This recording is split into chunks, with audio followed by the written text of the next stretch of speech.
AutoCAD দিয়ে কিভাবে খুব সহজেই একটি স্পাইরাল সিঁড়ি করা যায় চলুন দেখি। প্রথমেই সার্কেল নিতে হবে সি দিয়ে।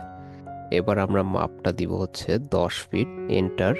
আবার সি দিব, সার্কেল। এভাবে মিড পয়েন্টে 10 ইঞ্চি আরেকটা সার্কেল নিয়ে নিতে হবে। এবার লাইন নেবেন, জাস্ট এভাবে একটি লাইন দিয়ে দিবেন। এখন এটাকে অ্যারে করতে হবে। কিবোর্ড থেকে এ আর এন্টার। এরপর সিলেক্ট অবজেক্ট, আবার এন্টার দিবেন। দেওয়ার পরে এই যে এখান থেকে পোলার সিলেক্ট করবেন।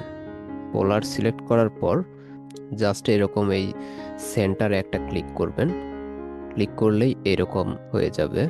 এখন এখান থেকে আপনারা এডিট করে নিতে পারবেন।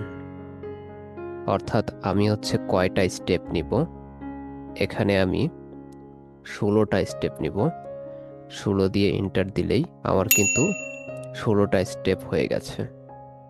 তো এভাবে কিন্তু খুব সহজেই একটি স্পাইরাল সিঁড়ি তৈরি করা যায়।